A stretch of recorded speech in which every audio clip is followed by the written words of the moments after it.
할렐루야. 우리가 금년에도 대림절의 절기를 지키고 있습니다. 대림절에 대해서는 여러분들에게 여러 차례 말씀을 드렸지만 구약의 시대에는 주 예수 그리스도 메시아 구원자 예수가 오실 것을 하나님께서는 선지자들을 통하여 약속하셨고, 그 약속한 메시아가 오시기를 기다렸던 신앙이 구약의 신앙이죠.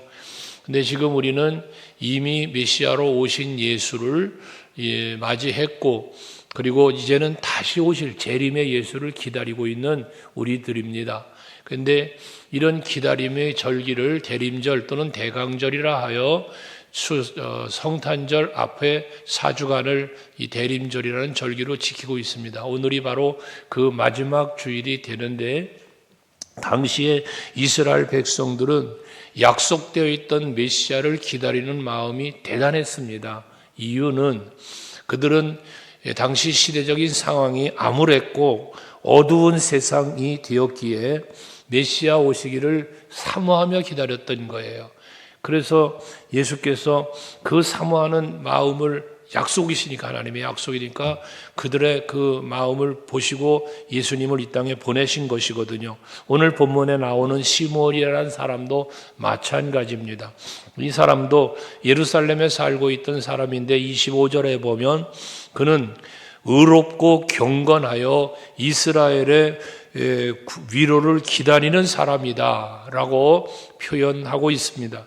여기서 이스라엘의 위로를 기다린다고 하는 말씀은 이스라엘 백성들이 당시에 로마의 식민지로 살았지 않았습니까? 당시에 얼마나 박해와 고난이 저들에게 임하여 있습니까? 힘든 시기죠. 이때에 그들이 기다리는 메시아는 매우 간절한 기다림이었다는 것입니다. 그래서 이 시므온이라는 사람도 그 이스라엘의 구원을 바라보면서 메시아 그리스도를 기다렸다는 것이거든요. 근데 그 기다림에 대하여 26절과 27절 말씀에 보시면 주 예수께서, 그리스도께서, 메시아죠, 가 오시기 전에는, 보기 전에는 죽지 아니하리라고 하는 성령의 지시를 받았다라고 말합니다. 이 성령의 지시를 받았다는 것은 약속을 받았다는 이야기죠. 그래서 이 시므온이라는 사람은 그 성령의 지시, 약속을 받았기 때문에 그 약속을 믿고 메시아 예수 그리스도를 기다렸던 겁니다. 근데 그 기다림대로 27절에 보면 그 예수를 바로 만나게 되어지죠. 당시 시므온이 살던 세상은 개인적으로나 사회적으로나 모든 윤리, 이 모든 게 다 파괴되고 죄로 가득한 세상이 되어서 어두운 세상이라, 기독교 역사적으로 보면 그 시기를 암흑기라고도까지 표현할 정도로 그러한 시기였습니다. 이교도의 우상 숭배가 만연했고 하나님의 백성으로 자기들을 지칭하며 경건하다고 스스로가 자처했던 유대인들마저도 무거운 어떤 형식적인 율법주의에 매여서 살고 있는 그런 시대 아니었습니까? 예언자들의 소리는 그친 지가 오래됐고 정치적으로는 로마의 식민지로 살고 있는 그러한 당시의 상황들, 유다 백성들은 박해와 공포 속에서 살아가야만 하는 그러한 세상이었던 겁니다. 근데 이러한 시대적인 상황 속에 시몬이라고 하는 사람은 그리스도 예수 메시아가 오셔야만 이 어두운 세상이 밝아지고 변화될 것을 기대하면서 유일한 희망이 되실 메시아 예수를 기다리고 있었다는 것이거든요. 이러한 기다림, 시므온만의 기다림이 아니라 온 이스라엘 백성들의 기다림이었겠죠. 이러한 기다림을 하나님께서는 들어주시고 약속대로 예수 그리스도를 이 땅에 보내주신 것이었습니다. 오늘 우리가 살고 있는 이 시대도, 오늘 본문에 남아있는 이 시므온의 시대에 이스라엘 백성들이 그 암울했던 시기와 다를 바가 없을 정도로 이 시대도 우리의 주변은 여러 가지 어려운 환경들이 많이 있습니다. 특별히 우리들이 바라볼 것은 영적인 암울함입니다. 교회가, 세상이 하늘에 대한 소망은 사라지고 오직 육체적인 욕심과 소욕에 빠져 살아가고 있는 시대, 그러다 보니 사랑은 사라지고 용서와 화해는 사라지고 오직 자기 욕심만을 위하여 살아가는 이런 이기주의적인 삶의 모습들이 개인적으로뿐만 아니라 가정에서조차도 여러분 사회에도 교회 안에도 침투되어 있는 현실을 볼 수가 있습니다. 이러한 때에 우리는 이제 온전히 이러한 어두움을 밝혀주실 빛 대신 예수 그리스도, 요한복음 1장 9절에서 말씀하는 것처럼 참빛으로 오시는 예수, 그 예수를 우리는 사모하며 기다려야 되고, 이미 오신 예수지만 우리 마음에 모시고 다시 오실 예수를 소망하며 기다리는 여러분 모두가 되실 수 있기를 바랍니다. 디도서 2장 13절 말씀을 보시면 한번 같이 읽어보실까요? 디도서 2장 13절 시작. 복스러운 소망과 우리의 크신 하나님 구주 예수 그리스도의 영광이 나타나심을 기다리게 하셨으니. 할렐루야. 하나님께서 우리에게 다시 오실 예수를 기다릴 수 있도록 소망을 주셨음을 말씀하고 있는 것입니다. 우리 그리스도인들에게는 그러므로 이 세상이 아무리 어둡고 암울하다 할지라도 우리들에게는 다시 오실 예수, 재림의 예수, 그리고 그가 약속하신 영원한 하나님의 나라, 이 나라를 우리는 소망 중에 바라보며 예수를 기다리는 우리들의 기다림이 있어야 하겠다는 겁니다. 그런데 이제 우리가 바라보는 미래라고 하는, 내일이라고 하는 미래는 두 가지의 미래가 있습니다. 말할 수 있습니다. 한 가지의 미래는 현재라고 하는 이 시간 뒤에 있는 미래입니다. 이건 세상 사람들이 말하는 시제적인 미래입니다. 과거와 현재와 미래라고 말하는 그 미래. 이 미래는 과거를 살아온 우리들이 그 과거를 경험으로 이것을 토대로 하여 우리들이 계획하고 꿈꾸며 뭔가 만들어가며 찾아가는 미래, 이를 말합니다. 이건 시제적인 미래입니다. 이 미래는 우리들을 향하여 오는 미래라기보다 우리가 찾아 나아가는 미래라고 말할 수 있습니다. 그래서 우리는 그 찾아가는 미래를 위해 계획도 합니다. 설계도 하는 겁니다. 그 계획한 걸 이루려고 노력도 하는 겁니다. 이러한 미래, 시제적 미래라고 할 수 있는 겁니다. 그러나 또 다른 하나의 미래가 있는데 그 미래는 사람이 계획하고 사람이 만들어가는 미래가 아니라 약속된 미래를 말합니다. 하나님께서 우리에게 주시는 미래입니다. 그 미래, 모든 천지 창조부터 시작해서 영원 전부터 영원까지를 그 시제를 다스리시는 여호와, 그 하나님께서 우리에게 주시는 미래입니다. 그러니까 우리가 시제적으로 내가 만들어가고 내가 계획해 나가는 미래가 아니라 하나님이 우리에게 주시는 선물의 미래라는 것입니다. 이 미래는 약속된 미래입니다. 하나님께서는 이미 구약 시대에도 메시아가 오실 것을, 그를 통하여 우리의 구원을 이루실 것을 미래에 대한 약속이셨죠. 그 약속 이루신 것이고요. 지금 우리들은 다시 오실 예수, 영원한 하나님의 나라라고 하는 그 미래를 약속받았고 그 약속된 미래를 기다리고 있는 것입니다. 그러므로 우리 그리스도인의 미래는 시제적인 미래로만이 아니라, 그렇다고 해서 시제적인 미래가 없다는 게 아니잖아요. 이것은 있는 거예요. 존재하는 거예요. 그렇기 때문에 우리들은 그 미래를 설계하고 또 그 미래를 준비하며 꿈꾸며 이루어 나가도록 힘쓰는 것을 하지 말라는 게 아니에요. 그것도 해야 됩니다. 그렇지만 그 미래에만 멈추는 것이 아니라 하나님이 우리에게서 약속해 주신 이 세상에서의 우리가 계획하고 바라는 미래는 세상적인 미래잖아요. 육체적인 미래잖아요. 하지만 지금 우리가 바라봐야 할 약속된 미래는 이 세상에 사는 동안만이 아니라 죽은 이후에도 누릴 수 있는 영원한 세계, 영원한 나라를 우리는 약속받았기 때문에 그 나라를 바라보는 것이 우리의 미래여야 한다는 것입니다. 근데 이 미래는 내가 설계하는 게 아니라 하나님께서 주신 약속된 미래이기 때문에 그 미래는 믿음으로, 소망으로 받을 수 있는 거요, 누릴 수 있는 것이라는 겁니다. 그러므로 여러분들은 내일을 생각할 때 장차 다가올 미래는 영원한 하나님의 나라임을, 이 세상이 전부가 아닌 내세까지 이어지는 미래라는 사실을 여러분들이 믿으시고 그 미래를 여러분들이 바라보는 여러분이 되셔야 하는 겁니다. 우리가 장차 만날 예수는 하나님 나라에 계셔야 하는 분이죠.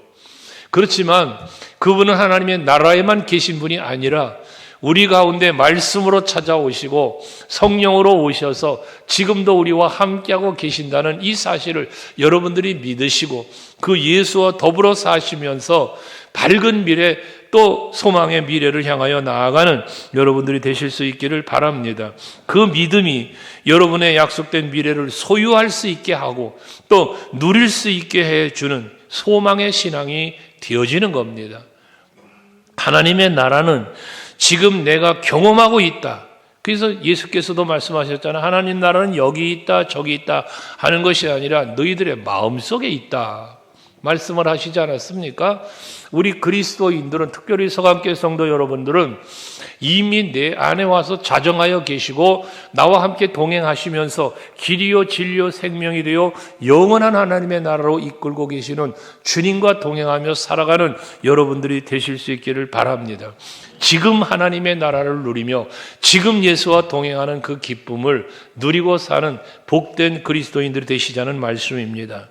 미래를 향해서 가는 길을 걱정하지 말아야 하는 이유가 여기에 있습니다.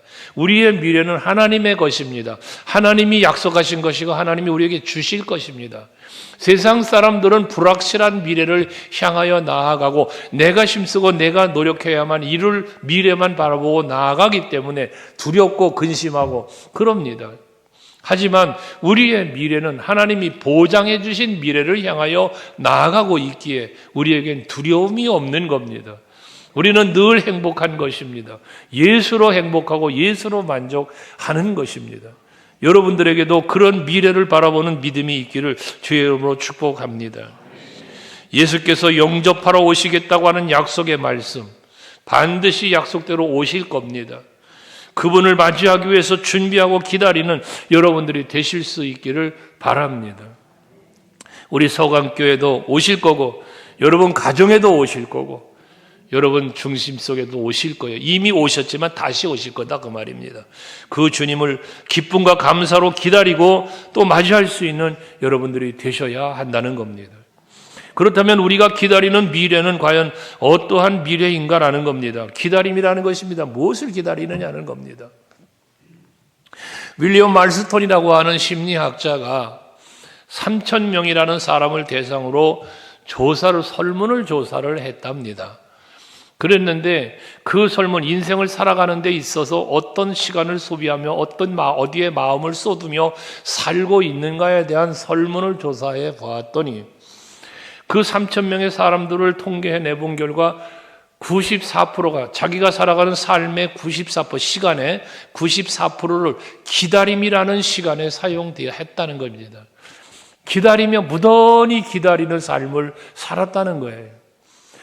더 잘 되겠지, 좋아지겠지, 때로는 사람의 소식을, 때로는 만날 사람을, 때로는 환경의 바뀜을 등등 여러 가지 상황들을 기다리며 살았다는 겁니다. 94%라고 하니 인생의 시간을 100으로 놓고 볼 때에 얼마나 많은 시간, 어쩌면 거의 전부를 기다림 속에 살았다는 것입니다. 여러분은 어떠십니까? 3,000명을 대상으로 한 통계가 94%라면 오늘을 살고 있는 저나 여러분들도 그 수많은 기다림 속에서 우리는 인생을 살고 있는 겁니다. 오늘을 살면서 내일을 기다립니다. 뭔가 더 좋은 소식이 있기를, 좋은 일이 있기를 바라는 거죠. 이 기다림이라는 것입니다. 그런데 그런 많은 기다림 속에도 미래가 두 가지인 것처럼 이 기다림도 두 가지 기다림이 있습니다. 그 첫째 하나는 희망이라고 하는 기다림입니다. 희망. 잘 될 거야, 좋아질 거야, 좀 더 나아지겠지, 막연한 기대. 이 기다림, 이걸 희망의 기다림이라 합니다. 내가 바라는 겁니다. 단순한 바람입니다. 이건 세상적인 희망입니다. 희망의 기다림, 바람이라는 이런 것들이죠. 좀 더 나아지겠지, 행여나 좀 좋아지겠지, 내용도 없습니다. 보장도 없습니다. 이렇게 되겠지, 저렇게 되겠지가 아닙니다. 막연하게 좋아질 거야, 잘 될 거야. 이런 기다림입니다. 이 희망의 기다림이라는 겁니다. 나쁘지 않은 겁니다. 그러나 그런 막연한 희망의 기다림이 아니라 소망의 기다림, 믿음으로 말미암는 소망의 기다림이라는 게 있다는 겁니다. 그건 우리들에게 가지고 있는, 그리스도인이 가지고 있는 기다림이지요. 이것은 약속 있는 것으로 내용이 있습니다. 객관적입니다. 그 미래를 생각하는 것이 바로 소망입니다. 우리 가곡이죠. 가곡 중에 동요가요. 뜸북새 들에서 울고 그런 노래 중에 보면 장에 가신 오빠가 신발 사갖고 돌아올 걸 기다린다는 그런 내용의 노래지 않습니까? 그건 뭐예요? 장에 갈 때 오빠가 신발을 사갖고 오면 약속한 거 아니겠어요? 그러니까 사갖고 올 거라고 기다리는 그 기다림에 대한 그런 내용이 있지 않았습니까? 세상의 약속도 확실한 내용이 있는 기다림은 희망의 기다림이 아닌 소망의 기다림이 될 수 있습니다. 하물며 모든 시간을 지배하시고 모든 만물의 주인 되시는 영원한 나라까지를 예비하시고 다스리시는 예수께서 주신 약속인데, 우리는 그 약속을 확실히 믿는 믿음으로 소망의 기다림이 있는 여러분들이 되셔야 되겠다는 것입니다. 그러니까 약속된 미래로부터 약속의 성취가 주어질 것이라는 기다림, 이게 소망의 기다림이라는 것입니다.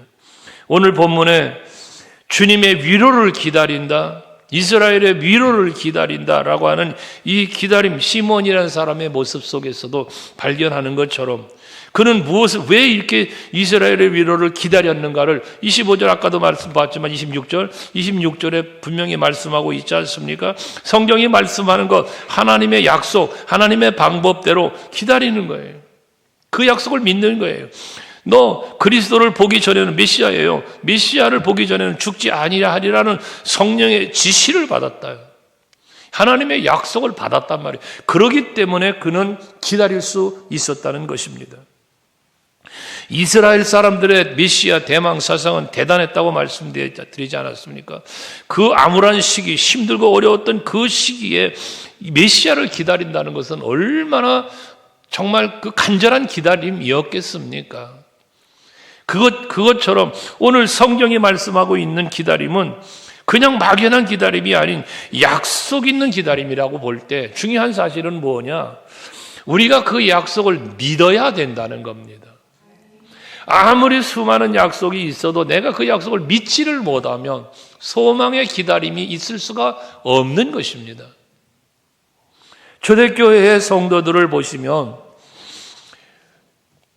예수께서 공생애를 사시는 모습을 본 사람들, 또 하늘로 올라가심을 본 사람들도 있습니다. 또 그들에 의하여 전해들은 복음과 그 말씀을 들은 사람들이 초대교회의 사람들입니다.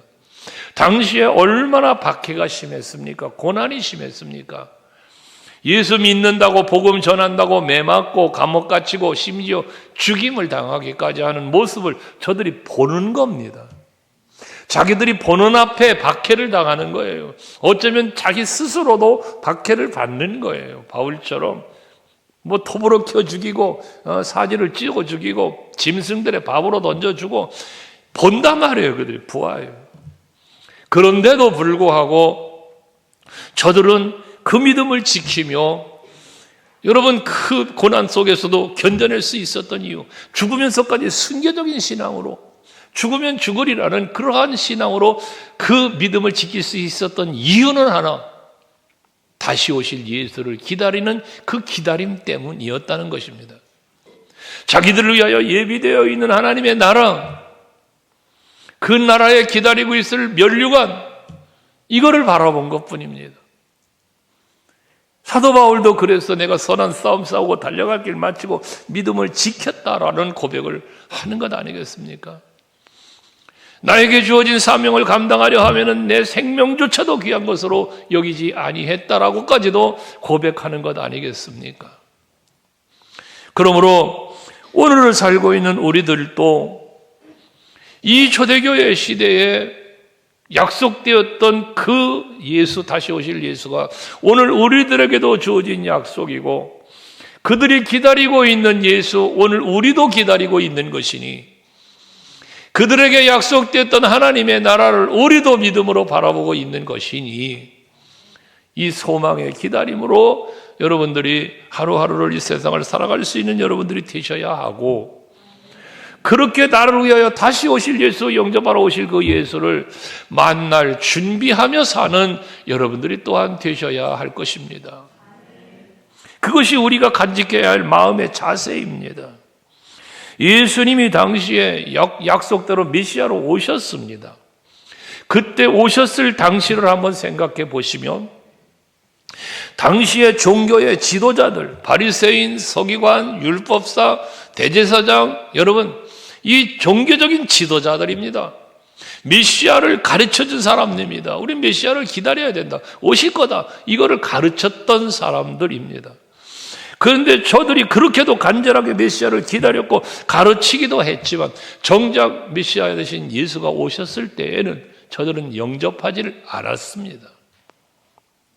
오히려 그를 십자가에 못 박아 죽이는 이러한 엄청난 악을 행했습니다.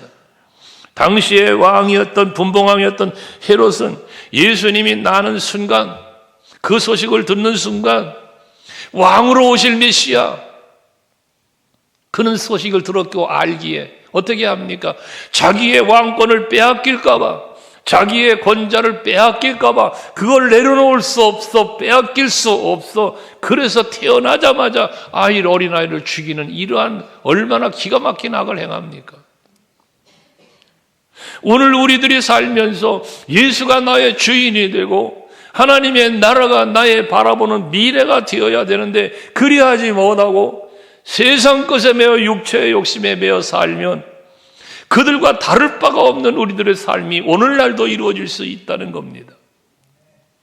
세상의 욕심 때문에, 육신의 생각과 판단 때문에, 내 소욕을 채우기 위하여, 내 생각대로 뭔가를 만들기 위하여 하나님의 뜻은 저버리고 하나님이 나에게 원하는 일들은 생각조차 하지 아니하고 그저 내 고집, 내 판단, 내 지식으로만 살아가려고 하는 모습들이 있을 수 있다는 겁니다. 당시의 유태인들이 그랬습니다. 헤롯 왕이 그랬습니다. 영접하지 않았을 뿐만 아니라 십자가에 죽이기까지 했다는 거 아닙니까? 그러나 그러한 시대임에도 불구하고 이 시므온이라고 하는 사람은 이스라엘의 위로를 기다리는 믿음의 사람, 소망의 사람이었다는 거 아닙니까? 그러니 그때 예수를 만난 이 시므온이 29절 30절에 고백하고 있습니다. 뭐라고 고백합니까? 29절 30절 같이 읽어봅니다. 시작. 주여, 이제는 말씀하신 대로 종을 평안히 놓아 주시는 도다. 내 눈이 주의 구원을 보았사오니. 할렐루야. 시므온의 이 고백은 그가 믿음으로 소망으로 기다렸던 그 기다림이 이루어지는 이 순간을 기쁨으로 주를 만나고 기쁨으로 주를 영접하는 모습을 보게 되어지는 겁니다. 나는 이것으로 만족합니다. 나에게 약속하신 이 메시아 예수가 이 땅에 오심을 내가 봄으로 이를 내 품에 안음으로 만족합니다라는 고백을 하고 있는 것입니다. 여러분들이 예수를 믿는다는 이 믿음, 예수를 내 마음에 모시고 내가 하나님의 자녀가 된 권세를 누리고 있다는 이 기쁨, 이것이 여러분의 누림이 될 수 있어야 한다는 거예요. 그래서 우리는 예수님 덕분에 행복합니다 고백도 하게 되지는 것 아니겠습니까? 물론 우리가 계획도 하고 예견도 하면서 뭔가를 만들어가고 성취해가는 그런 희망적인 미래 필요합니다. 그걸 없애라는 게 아니잖아요. 하루하루를 살고 있는 우리가 내일을 위하여 노력하고 애쓰고 계획하고 나가는 거 필요해요. 그게 우리가 살아갈 세상이니까요. 그러나 거기서 끝나는 게 아니라 영원한 미래, 영원한 나라, 이 나라를 바라볼 수 있는 우리들이 되어야 한다는 거예요. 예수께서 우리에게 그 영원한 나라를, 영원한 세계를 우리들에게 베풀어 주니까 구원의 은총을 베푸시고 이 땅에 오신 거 아니에요? 그리고 그 나라를 약속해 주신 거잖아요. 그런데 그 약속을 해 주셨고 그 나라를 예비하시고 영접하러 온다는데 문제가 뭐냐? 내가 그 사실을 믿지 않는다면, 아무리 약속되었고 아무리 이루어진 나라라 할지라도 내가 믿지 않는다면 그 나라는 나와 상관없는 나라가 되는 거잖아요. 날 위하여 예비되어 있는 나라라고 하지만 내가 믿지 않고 내가 바라보지 않고 내가 가고자 원치 않는 나라가, 그게 무슨 나와 상관 있는 나라가 있습니까? 의미가 없죠. 그러므로 지금 이제 우리는 날 위하여 약속되어 있는 다가오는 새 나라, 영원한 나라, 새 소망, 새 희망, 이것이 여러분 중심에 있어서 여러분 마음속에 그 하나님의 나라가 이루어지고 육체로 살고 세상에 살지만 하나님의 나라의 누림이 여러분에게 있어서 그것을 이제는 예수님 마지막 명령하신 것처럼 땅끝까지 이르러서 예수의 증인되어 영혼을 살리고 하나님 나라를 확장하는 일에 앞장서시고 하나님 앞에 쓰임받는, 그래서 그리스도의 몸된 교회를 더욱더 든든히 세워가는 일에 늘 힘쓰는 여러분 모두 되시기를 주님의 이름으로 축복합니다. 기도하시겠습니다.